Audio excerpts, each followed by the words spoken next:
BBC Urdu کے programme سیربین میں ایک بار پھر خوش آمدید۔ آج سیربین میں ہم پاکستانی وزیر اعظم نواز شریف کے دورہ امریکہ کا تفصیل سے جائزہ لے رہے ہیں۔ ہمارے ساتھ موجود ہیں واشنگٹن سے شجاع نواز اور اسلام آباد سے زاہد حسین، جن سے ہم گفتگو جاری رکھیں گے۔ لیکن پہلے ذکر اس بات کا کہ نواز شریف نے امریکہ کو بتایا ہے کہ انہیں مزید امداد نہیں، اپنے پیروں پر کھڑا ہونے کے لیے تجارت کے ذریعے امریکی منڈیوں تک رسائی چاہیے۔ پاکستان امریکہ سے کیا تجارتی اور اقتصادی مقاصد حاصل کرنا چاہتا ہے، ارم عباسی کی رپورٹ میں دیکھیے۔ امان خان بالی ٹیکس گارمنٹس فیکٹری 12 برس سے چلا رہے ہیں۔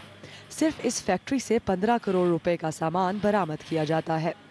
وہ چاہتے ہیں کہ بنگلہ دیش کی طرح پاکستان کو بھی امریکہ کم ترقیاتی ممالک کی فہرست میں شامل کرے تاکہ تاجروں کو ڈیوٹی کم ادا کرنی پڑے اور منافع زیادہ، لیکن پاکستان کی آمدن اسے اس فہرست میں جانے سے روکتی ہے۔ تاہم امریکی منڈیوں تک رسائی کی راہ میں رکاوٹیں کچھ اور ہیں۔ ٹریول ایڈوائزری ہے پاکستان کے بارے میں، لا اینڈ آرڈر کے چکر میں یہاں پہ آتے ہی نہیں ہیں۔ ہمیں بائرز کو ایکسیس کرنا، مارکیٹ کرنا بہت مشکل ہوتا ہے، ویزا بہت مشکل سے ملتے ہیں۔ انڈیا میں یہ مسئلہ نہیں ہے، انڈیا میں بڑے فریکوینٹلی آتے ہیں، انڈیا میں بڑے بڑے جو کمپنیز ہیں ان کے آفیسز وہاں پہ کھلے ہوئے ہیں۔ تو ہمیں یہ انڈیا اور بنگلہ دیش میں یہ جو سب سے بڑا لا اینڈ آرڈر کا جو وار اینڈ ٹیرر ہے، اس کا سب سے بڑا پرابلم ہمیں یہ ہے کہ they are reluctant to come here. Pakistan اور امریکہ کے درمیان گزشتہ برس تک تجارتی حجم 5.1 بلین امریکی ڈالر رہا۔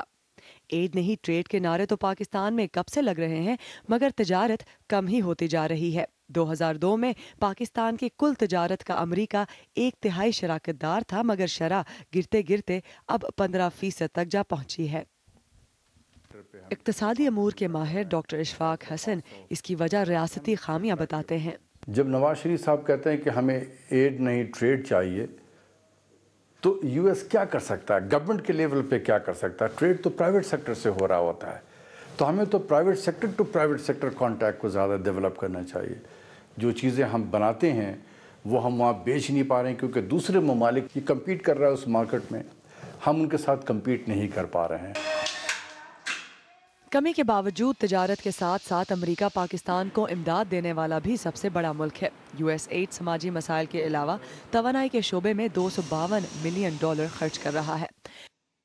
یو ایس ایڈ نے بجلی کی فراہمی کے تمام سرکاری اداروں کو جدید ٹیکنالوجی سے لیس کیا ہے۔ ماضی میں ان اداروں میں بجلی کی پیداوار اور فراہمی کی صحیح اور فوری معلومات ملنا ممکن نہیں تھا۔ تاہم ڈاکٹر اشفاق حسن کے بقول امریکی مالی امداد کو بڑھا چڑھا کر پیش کیا جاتا ہے۔ میں 2001 سے لے کر 2012 تک، دسمبر 12 تک کے نمبر آپ کو بتا رہا ہوں، آن ایوریج ہمیں کوئی $434 ملین سال کے ملے ہیں۔ جیسے ابھی 322 ملین ریلیز ہوا ہے تو ہم بہت خوش ہو گئے ہیں، تالیاں بجا رہے ہیں۔ بھئی وہ ری امبرسمنٹ ہے، ری امبرسمنٹ از ناٹ اسسٹنس۔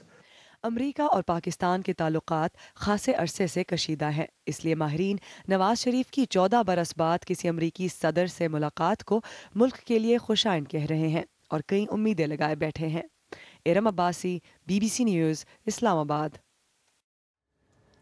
پاکستان اور امریکہ کے تعلقات مستقل اتار چڑھاؤ کا شکار رہتے ہیں۔ امریکہ میں 9/11 کے حملوں کے بعد دونوں ملکوں کے تعلقات کا موجودہ دور سن 2001 میں افغانستان پر امریکی حملے سے شروع ہوا، لیکن کئی اہم واقعات کی بنا پر سن 2011 کا سال خاصا اہم ہے۔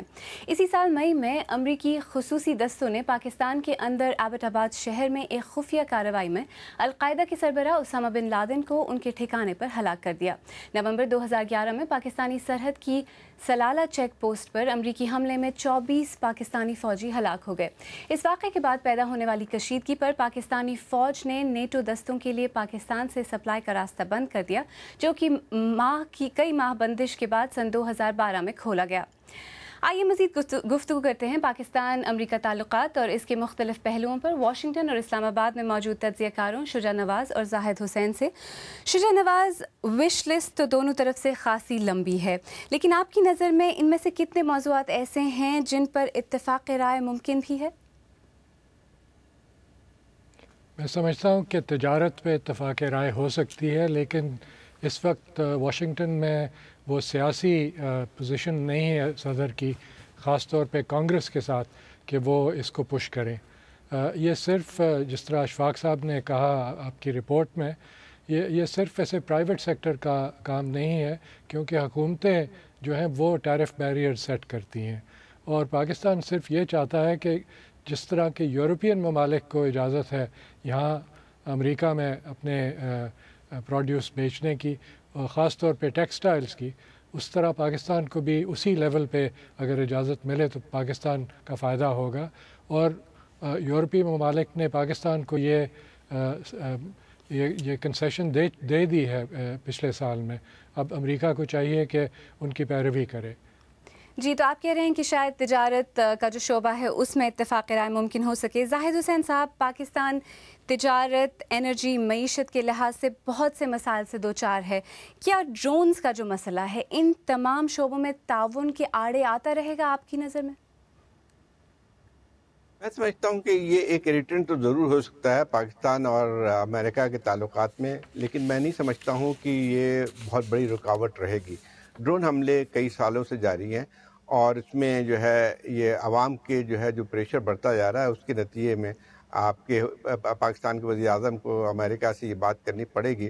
لیکن میں نہیں سمجھتا ہوں کہ ڈرون کے جاری رہنے کی وجہ سے باقی جو اور آپ کے تعلقات کی نوعیت ہے، یہ چاہے وہ تجارت ہو، چاہے آپ کے صنعت کے بارے میں ہو، یا مالی امداد ہے آپ کے انرجی سیکٹر میں، اس پہ میرے خیال بہت بڑا اثر نہیں پڑے گا۔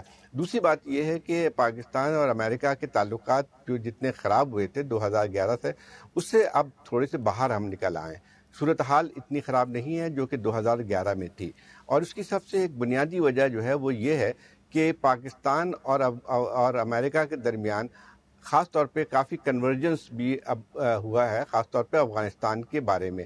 اب دونوں ممالک کی خواہش یہ ہے کہ جو ہے اب جیسے 2014 کی ڈیڈ لائن قریب آ رہی ہے کہ کوئی افغانستان کا ایک پرامن حل تلاش کیا جائے، اور میں سمجھتا ہوں کہ یہ چیز ایسی ہے جس میں پاکستان اور امریکہ میرا خیال یہ ہے کہ زیادہ قریب آئے ہیں۔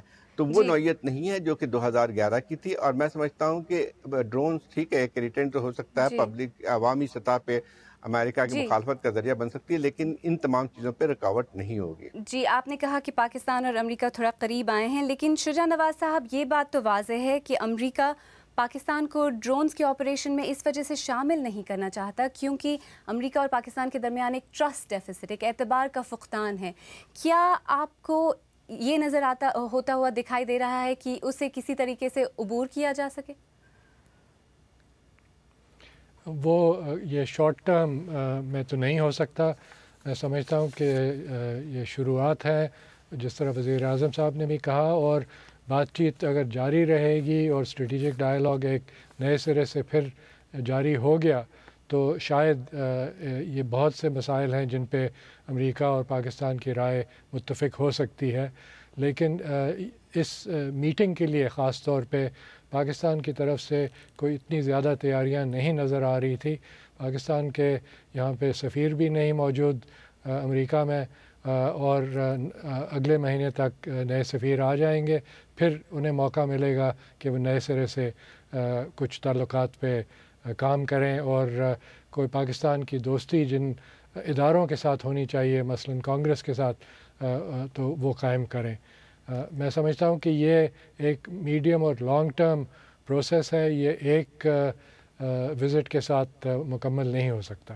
جی اچھا زاہد حسین صاحب، جہاں تک اعتبار کا تعلق ہے جس کی ہم بات کر رہے تھے، اگر پاکستان ان علاقوں میں صورتحال پر خود قابو پا لیتا ہے تو جو یہ ڈرون حملے ہیں ایک طرح سے ان کا جواز خود بخود ختم نہیں ہو جائے گا؟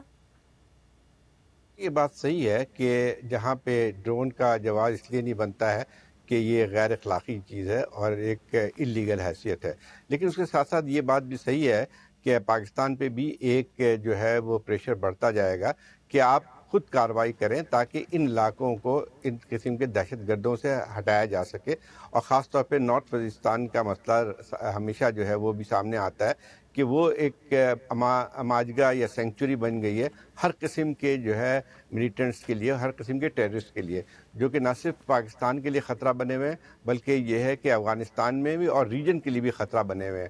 تو میرا خیال یہ کہ جب ڈرون کا مسئلہ پاکستان اٹھائے گا جو حق بجانب ہوگا، لیکن اس کے ساتھ ساتھ پاکستان پہ یہ بھی دباؤ آئے گا کہ پھر آپ ایسی کارروائی کریں جس کے نتیجے میں جو یہ خطرات ہیں اس کو ختم کیا جا سکے۔ جی اسلام آباد سے زاہد حسین صاحب اور واشنگٹن سے شجاع نواز صاحب ہم سے بات کرنے کا بہت بہت شکریہ۔